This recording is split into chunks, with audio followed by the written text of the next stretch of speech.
In gardening, resilience is really the heart of a thriving garden. It's not just about keeping plants alive, but about nurturing them so they can weather challenges, adapt, and ultimately flourish. Resilience is built over time through thoughtful choices and a willingness to learn from both success and failure. It's a philosophy that honestly goes beyond the garden. It's about embracing the process, not just the outcome. Most gardeners don't fail because they lack effort. They fail because they're obsessed with the wrong variable, water. They water too often, too lightly, and too reactively. The result is shallow roots, weak plants, and a garden that collapses the moment conditions shift. And the worst part is they think they're doing everything right because the plants look green for a while. But green isn't resilience. Green is temporary comfort. If you've been gardening long enough, you've seen it. Crops that look perfect early in the season suddenly struggle when heat kicks in. Yields drop, pests show up, and suddenly you're chasing problems instead of growing food. That's not a skill issue, that's a system design problem. What I want to show you today is a completely different approach. One that doesn't rely on constant watering, constant intervention, or constant correction. A system built around a plant that thrives where others fail, produces intensely sweet fruit, and can keep going for generations once it's established. We're talking about date palms, not the ornamental ones people plant for aesthetics, but fruiting varieties that are adapted to dry conditions and capable of producing harvests that rival anything you can buy.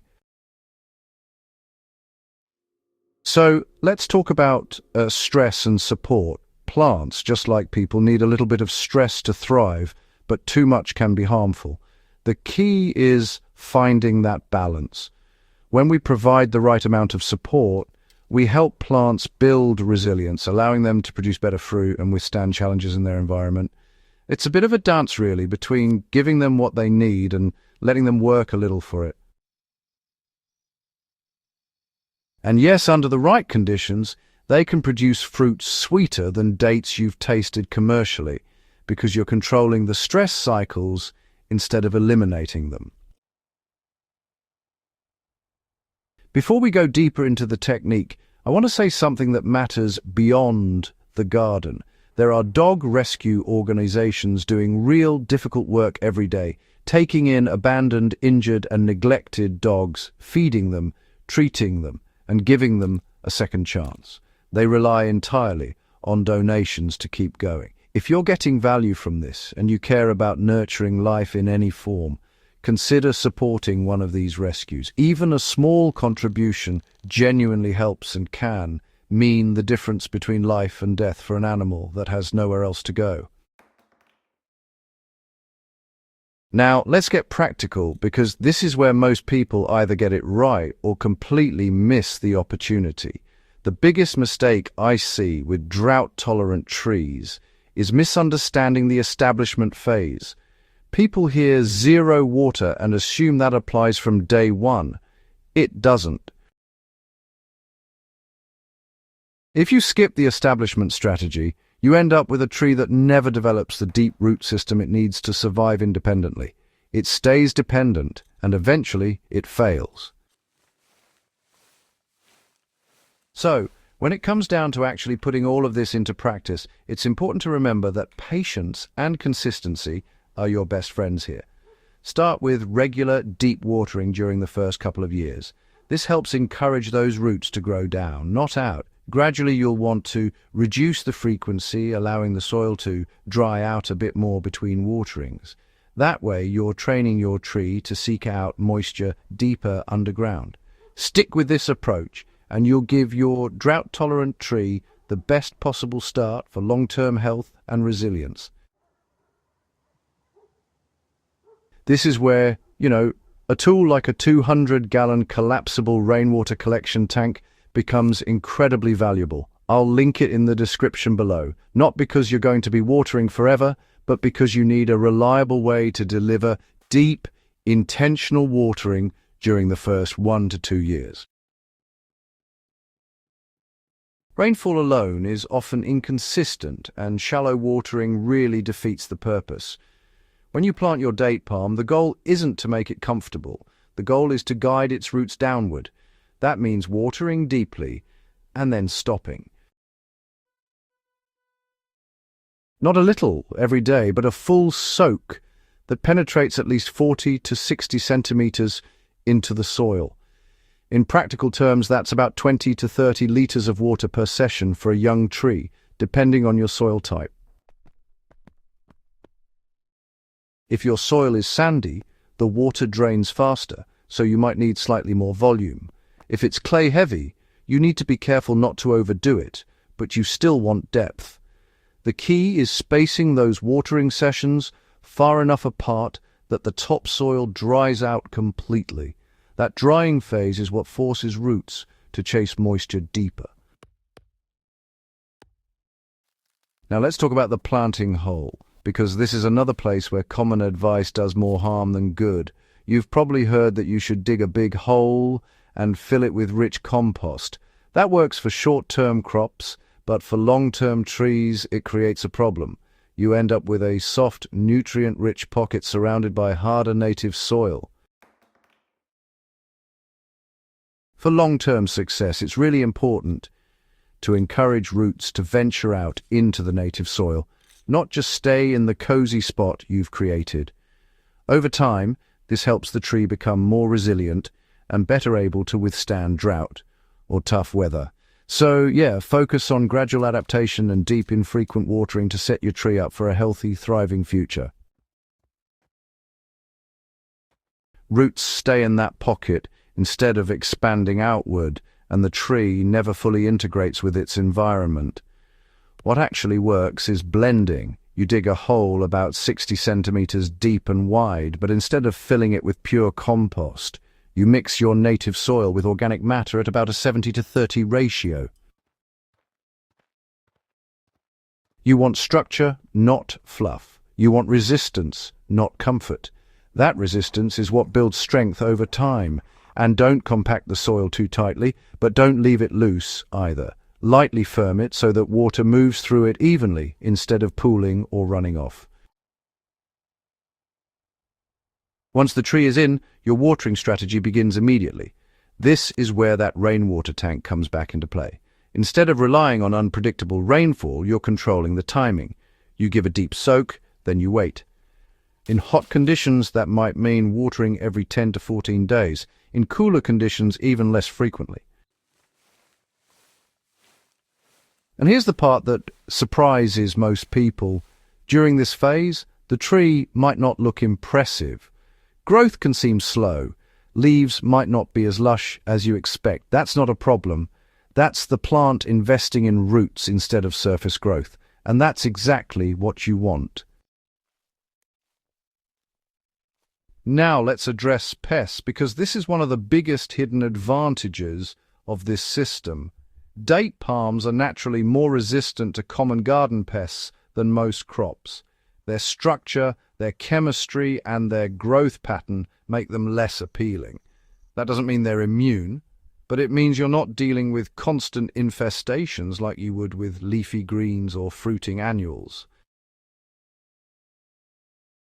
In practical terms, that means less spraying, less monitoring, and less stress. Your time shifts from reacting to problems to observing growth. When planning to grow date palms, it's really important to think about both space and sunlight. These trees need plenty of room to thrive, and they absolutely love full sun. If you try to cram them into a tight spot or plant them somewhere shady, you're just not going to get the best results. So always keep in mind, give your date palm as much space and sunlight as possible for healthy growth and, a good harvest. If you're working in a small backyard, space becomes a key consideration. A mature date palm can spread several meters, both above and below ground. This isn't a plant you squeeze into a corner. You give it space, or you accept reduced performance. In raised beds, depth is the limiting factor. Most raised beds are too shallow for a tree like this. If you're serious about growing date palms in that setup, you need at least 80 to 100 centimeters of soil depth. Otherwise, roots hit a barrier and the entire system weakens. Now let's talk about sweetness, because this is where the payoff becomes real. The reason drought-adapted trees produce sweeter fruit isn't magic, it's concentration. When water is limited, the plant produces less bulk but more concentrated sugars. But that only works if the plant is healthy and well established. If you stress a weak plant, you don't get sweetness, you get failure. So the sequence matters. Establish deeply, then allow controlled stress. Not extreme drought, not neglect, but a natural cycle where the plant isn't constantly flooded with water. This is why using stored rainwater strategically is so powerful. You're not eliminating stress, you're managing it. You're deciding when to support the plant and when to let it adapt.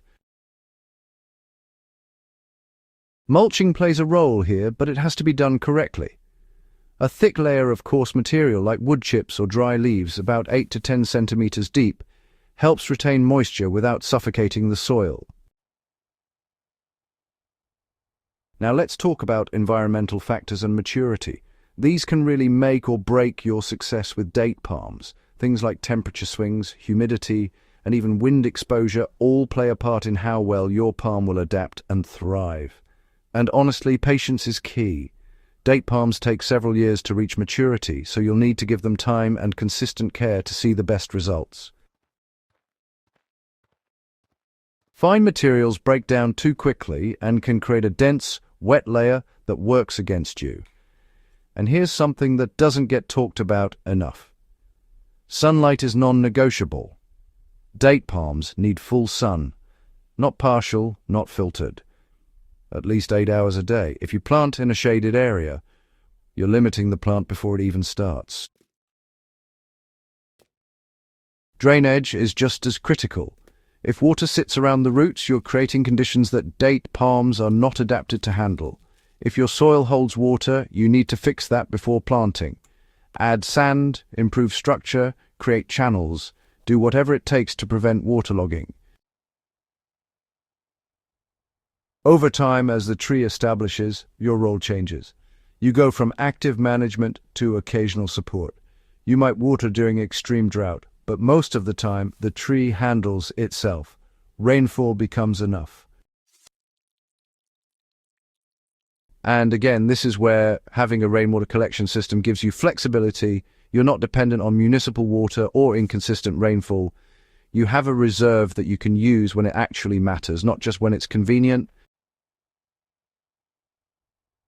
So by year 3 to 5, you start seeing the transition. Growth stabilizes, the tree looks stronger, and fruiting begins. It's not massive at first, but it's consistent.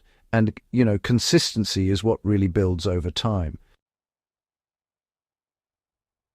By year 10, you're dealing with a mature system. The tree is producing reliably, requiring minimal input, and honestly, it's essentially running itself. That's the point most gardeners never reach because they're stuck in short-term cycles. Now, the foundation is absolutely everything. Without a strong start, none of this progress really matters. It's all about patience, careful planning, and, sticking with it even when results seem slow. Over time, those early efforts pay off in ways you might not expect. And here's the bigger picture. When you integrate a plant like this into your garden, you're not just adding another crop. You're adding a foundation, something that produces year after year without the constant effort that most crops demand. It changes how you think about gardening. You start looking for resilience instead of yield alone. You start valuing systems that sustain themselves instead of systems that depend on you. That doesn't mean you stop growing other crops. No, not at all. It just means you balance them. You have your high input, fast-growing plants, and you have your low-input, long-term producers. And over time, that balance makes your entire garden more stable. So, if you've been chasing better results by doing more, try doing something different. Choose one plant, set it up properly, and let it show you what resilience actually looks like. Subscribe if you want more practical, tested approaches like this, and share this with someone who's tired of fighting their garden instead of working with it. Because once you experience a system that produces with minimal input, it changes your expectations completely. And simple tools like that rainwater collection tank quietly become part of that system, supporting everything without demanding attention.